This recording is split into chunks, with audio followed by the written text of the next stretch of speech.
अंतः बुद्धि से श्रेष्ठ आपका आत्मा होता है और आत्मा से भी श्रेष्ठ परमात्मा होते हैं, यानी भगवान होते हैं। तो अगर आपके मन को वश में करना है तो सबसे पहले आपकी बुद्धि में ये विचार करें कि मैं आज से बुरे कामों के बारे में सोचूंगा भी नहीं और मेरे अच्छे काम विश्वास से करता रहूंगा।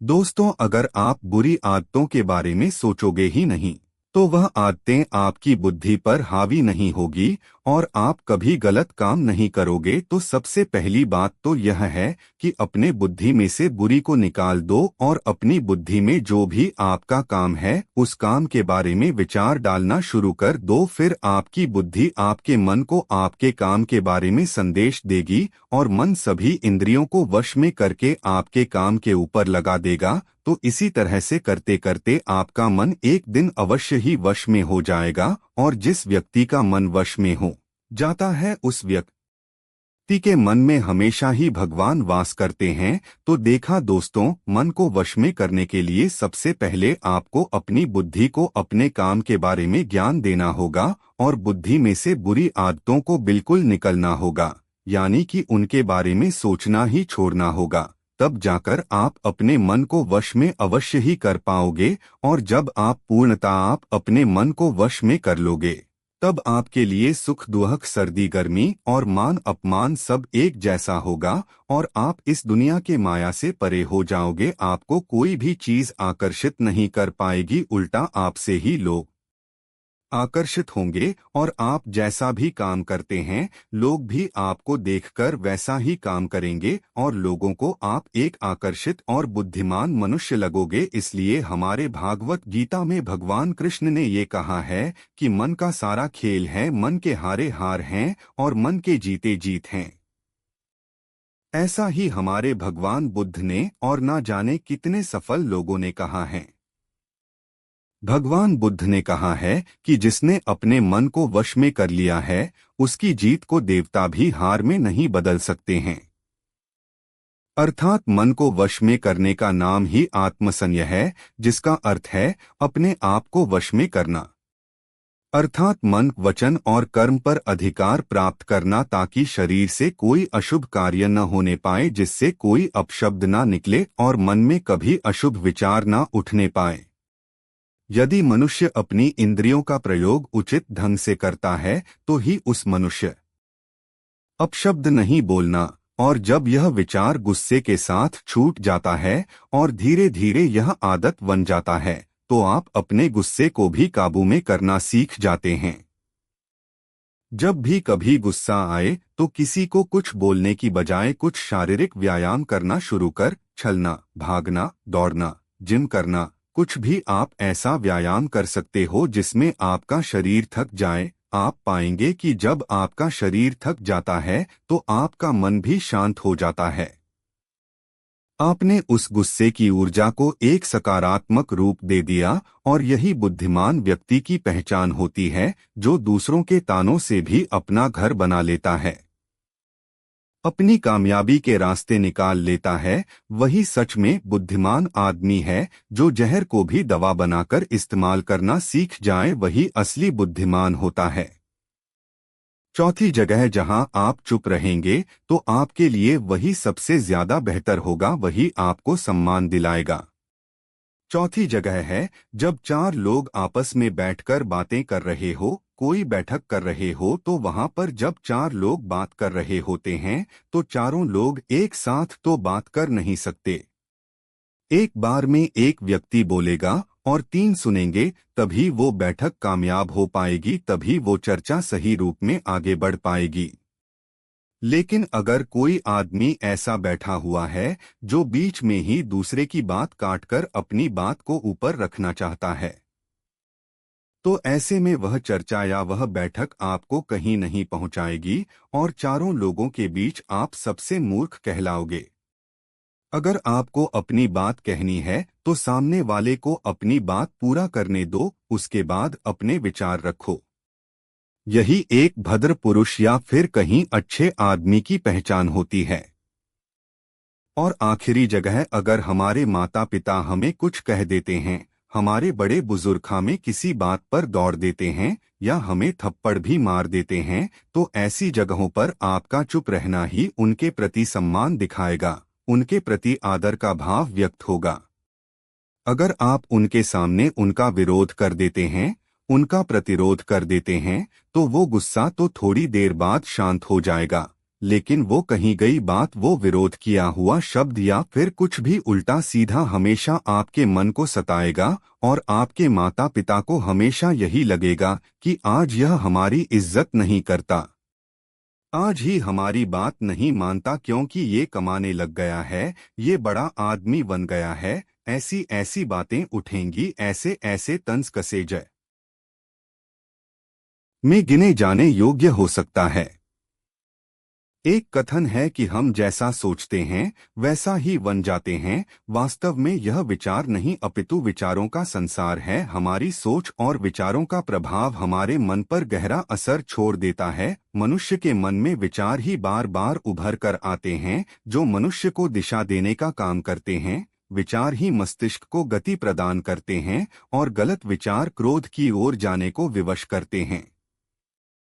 यह हमारी भूल है कि हम सोचते हैं कि वचनों की कोई शक्ति नहीं है।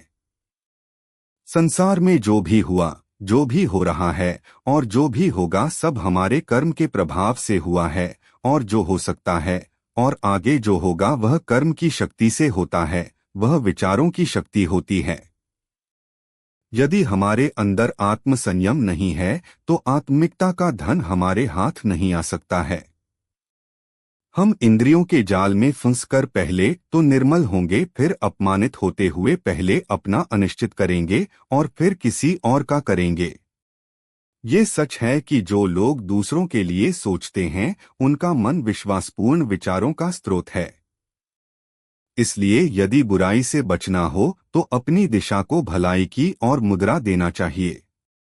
वास्तव में यदि आप जीतना ही चाहते हैं तो सबसे पहले संयम की आदत डाल लें, क्योंकि संयम का अर्थ ही है अपनी बिखरी हुई शक्तियों को निश्चित दिशा देना। मान लीजिए जिस कार्य को नहीं करना है और जब उसे ही करने के लिए मन आकर्षित करता है तो आप उसे प्रयासपूर्वक रोकने के लिए मन बना लें, उसे ही आत्मसंयम कहते हैं।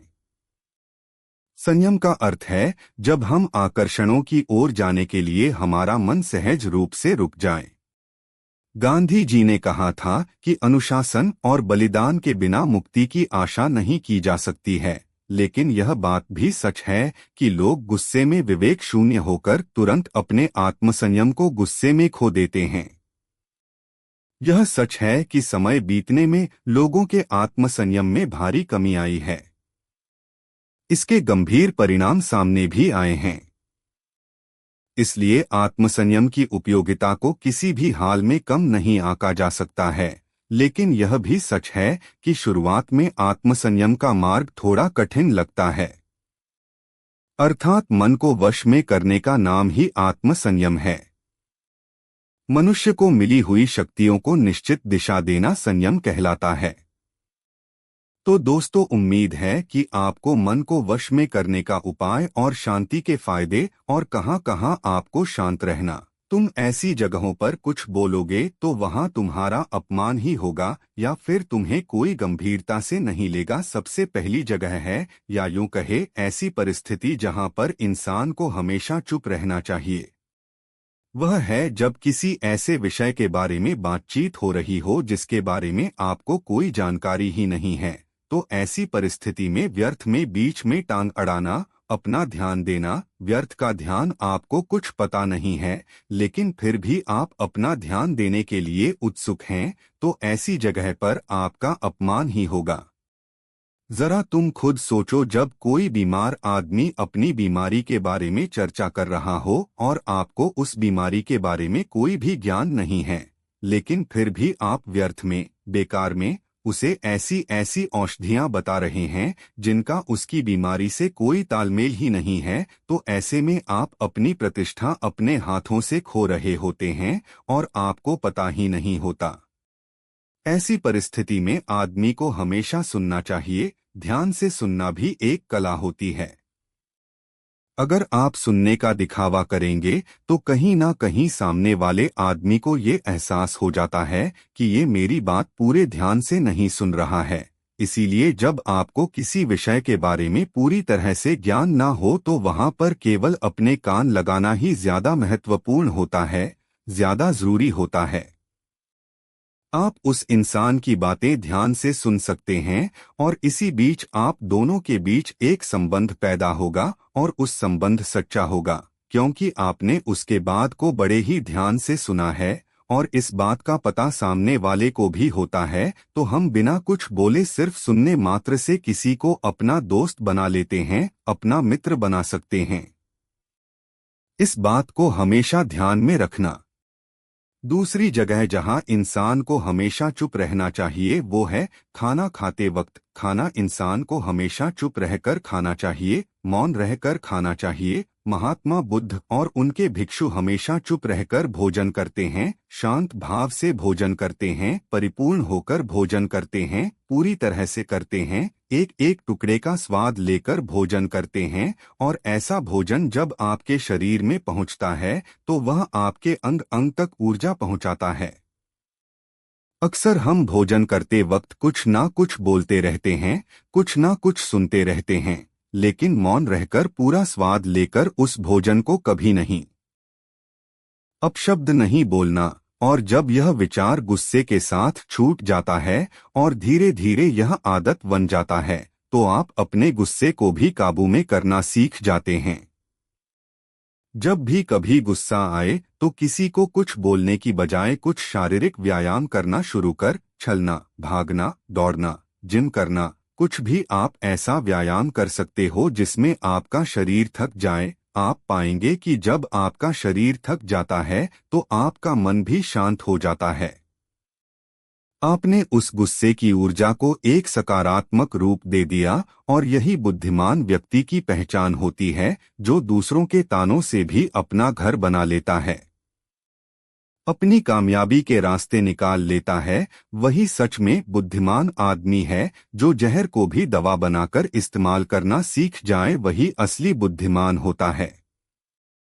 चौथी जगह जहां आप चुप रहेंगे तो आपके लिए वही सबसे ज्यादा बेहतर होगा, वही आपको सम्मान दिलाएगा।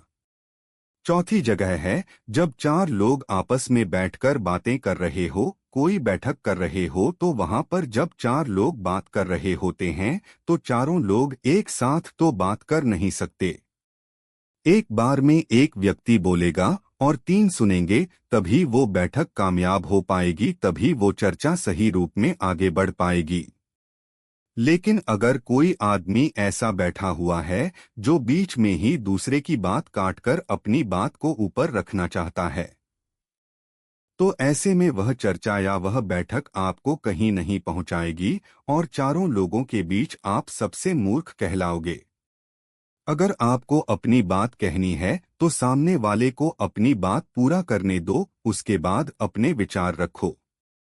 यही एक भद्र पुरुष या फिर कहीं अच्छे आदमी की पहचान होती है।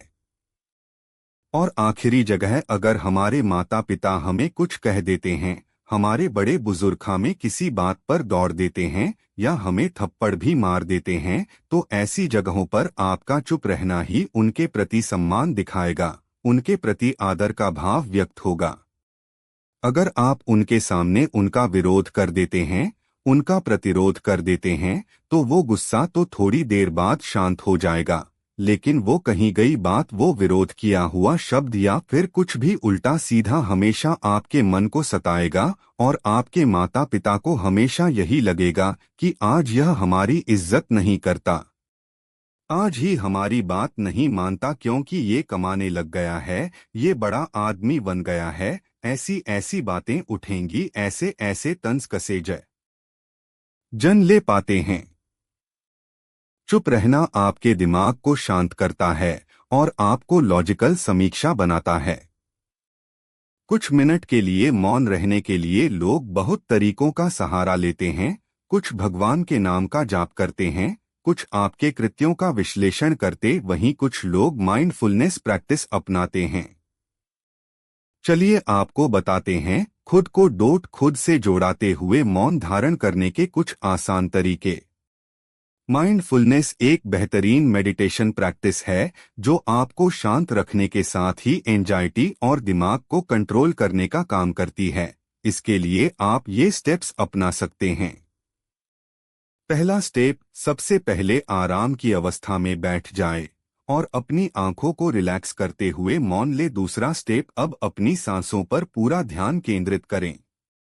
अपनी सांस के उठने और गिरने की गति पर ध्यान दें और अपना दिमाग बाहरी शोर से दूर सिर्फ और सिर्फ अपनी सांसों पर केंद्रित करें। तीसरा स्टेप, अपनी सांसों पर ध्यान देना आपके पूरे शरीर को शांत करता है, दिमाग में रक्त संचार बढ़ाता है और तनाव दूर करने में मददगार होता है। चौथा स्टेप, खुद को शांत करते हुए अपने पूरे शरीर को अंदर ही अंदर स्कैन करना भी फायदेमंद साबित होता है। इससे आपको अपने शरीर के बारे में बेहतर समझ में आता है। इससे आपके दिमाग और शरीर के बीच में बेहतर संबंध स्थापित होता है। हम उम्मीद करते हैं कि यह जानकारी आपके काम आएगी। तो चलिए जानते हैं हमारे शब्दों में कितनी ताकत होती है एक कहानी के माध्यम से। तो चलिए उस कहानी की शुरुआत करते हैं। जो लोग बुद्धिमान हैं वह यह जानते हैं कि शब्द हथियार की तरह होते हैं जिनसे किसी को भी बचाया जा सकता है या किसी को भी मारा जा सकता है। अब आप सोच रहे होंगे कि शब्दों से किसी को मारा कैसे जा सकता है, तो जरा सोचिए, ज्यादातर आत्महत्याओं के पीछे किसका कारण होता है? किसी के पति ने कुछ कहा, किसी के पिता ने कुछ कहा और उन लोगों ने आत्महत्या कर ली। ये आत्महत्या किसके कारण हुई? वो पीड़ित के मन को इतना दुखी कर गए कि उसके मन से वो दुख सहना और ज्यादा बर्दाश्त करना नामुमकिन हो गया और इसी वजह से उन्होंने आत्महत्या कर ली। ऐसे ही आपके शब्द किसी को नया जीवन प्रदान कर सकते हैं। जब कोई आदमी उदास होता है या दुखी होता है तो आपके शब्द उसमें एक नया जोश, एक नया उत्साह भर सकते हैं और एक हारा हुआ आदमी अपने जीवन में एक नई अपशब्द नहीं बोलना। और जब यह विचार गुस्से के साथ छूट जाता है और धीरे धीरे यह आदत बन जाता है तो आप अपने गुस्से को भी काबू में करना सीख जाते हैं। जब भी कभी गुस्सा आए तो किसी को कुछ बोलने की बजाय कुछ शारीरिक व्यायाम करना शुरू कर, चलना, भागना, दौड़ना, जिम करना, कुछ भी आप ऐसा व्यायाम कर सकते हो जिसमें आपका शरीर थक जाए। आप पाएंगे कि जब आपका शरीर थक जाता है तो आपका मन भी शांत हो जाता है। आपने उस गुस्से की ऊर्जा को एक सकारात्मक रूप दे दिया और यही बुद्धिमान व्यक्ति की पहचान होती है, जो दूसरों के तानों से भी अपना घर बना लेता है, अपनी कामयाबी के रास्ते निकाल लेता है। वही सच में बुद्धिमान आदमी है जो जहर को भी दवा बनाकर इस्तेमाल करना सीख जाए, वही असली बुद्धिमान होता है। चौथी जगह जहां आप चुप रहेंगे तो आपके लिए वही सबसे ज्यादा बेहतर होगा, वही आपको सम्मान दिलाएगा।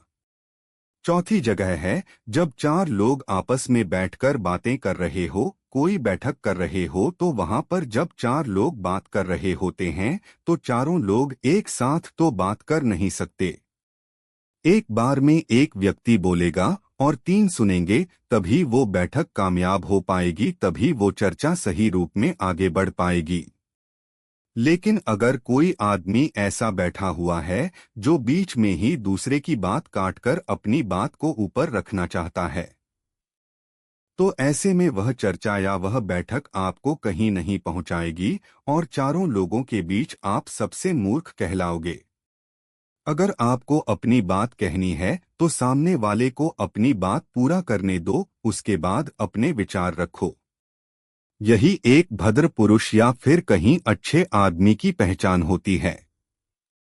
और आखिरी जगह, अगर हमारे माता पिता हमें कुछ कह देते हैं, हमारे बड़े बुजुर्ग हमें किसी बात पर दौड़ देते हैं या हमें थप्पड़ भी मार देते हैं, तो ऐसी जगहों पर आपका चुप रहना ही उनके प्रति सम्मान दिखाएगा, उनके प्रति आदर का भाव व्यक्त होगा।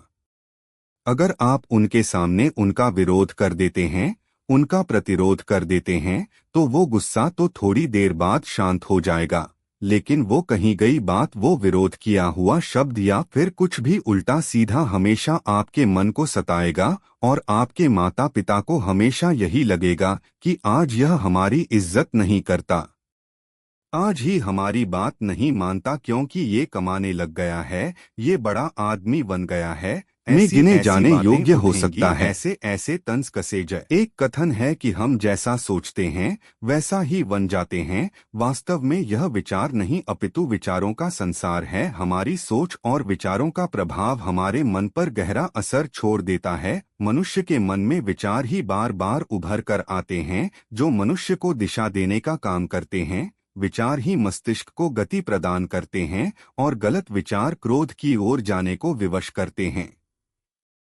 यह हमारी भूल है कि हम सोचते हैं कि वचनों की कोई शक्ति नहीं है। संसार में जो भी हुआ, जो भी हो रहा है और जो भी होगा सब हमारे कर्म के प्रभाव से हुआ है, और जो हो सकता है और आगे जो होगा वह कर्म की शक्ति से होता है, वह विचारों की शक्ति होती है। यदि हमारे अंदर आत्म संयम नहीं है तो आत्मिकता का धन हमारे हाथ नहीं आ सकता है। हम इंद्रियों के जाल में फंसकर पहले तो निर्मल होंगे, फिर अपमानित होते हुए पहले अपना अनिश्चित करेंगे और फिर किसी और का करेंगे। ये सच है कि जो लोग दूसरों के लिए सोचते हैं उनका मन विश्वासपूर्ण विचारों का स्रोत है। इसलिए यदि बुराई से बचना हो तो अपनी दिशा को भलाई की और मुद्रा देना चाहिए।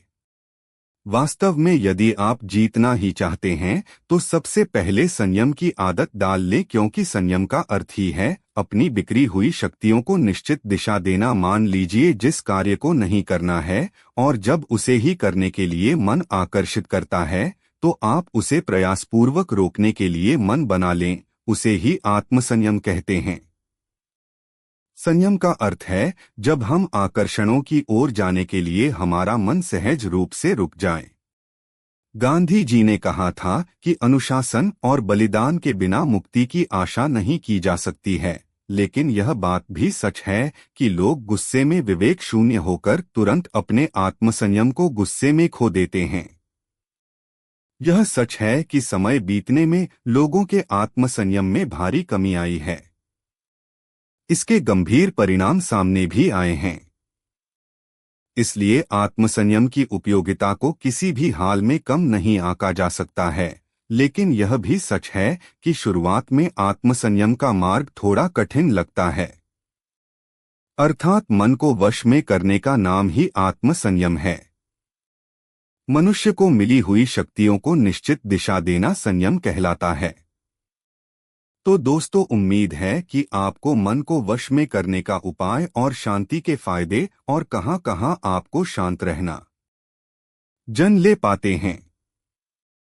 चुप रहना आपके दिमाग को शांत करता है और आपको लॉजिकल समीक्षा बनाता है। कुछ मिनट के लिए मौन रहने के लिए लोग बहुत तरीकों का सहारा लेते हैं। कुछ भगवान के नाम का जाप करते हैं, कुछ आपके कृत्यों का विश्लेषण करते, वहीं कुछ लोग माइंडफुलनेस प्रैक्टिस अपनाते हैं। चलिए आपको बताते हैं खुद को डोट खुद से जोड़ाते हुए मौन धारण करने के कुछ आसान तरीके। माइंडफुलनेस एक बेहतरीन मेडिटेशन प्रैक्टिस है जो आपको शांत रखने के साथ ही एंजाइटी और दिमाग को कंट्रोल करने का काम करती है। इसके लिए आप ये स्टेप्स अपना सकते हैं।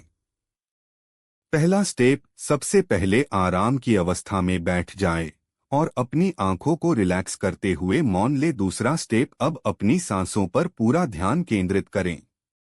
अपनी सांस के उठने और गिरने की गति पर ध्यान दें और अपना दिमाग बाहरी शोर से दूर सिर्फ और सिर्फ अपनी सांसों पर केंद्रित करें।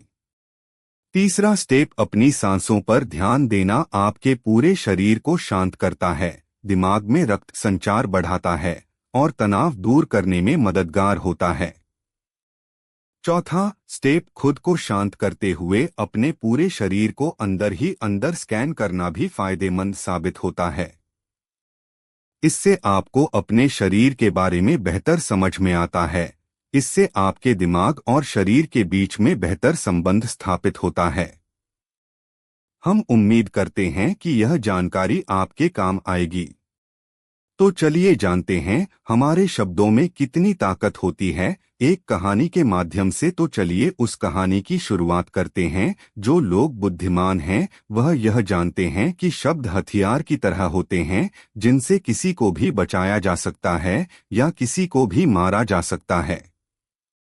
अब आप सोच रहे होंगे कि शब्दों से किसी को मारा कैसे जा सकता है, तो जरा सोचिए, ज्यादातर आत्महत्याओं के पीछे किसका कारण होता है? किसी के पति ने कुछ कहा, किसी के पिता ने कुछ कहा और उन लोगों ने आत्महत्या कर ली। ये आत्महत्या किसके कारण हुई? वो पीड़ित के मन को इतना दुखी कर गए कि उसके मन से वो दुख सहना और ज्यादा बर्दाश्त करना नामुमकिन हो गया और इसी वजह से उन्होंने आत्महत्या कर ली। ऐसे ही आपके शब्द किसी को नया जीवन प्रदान कर सकते हैं।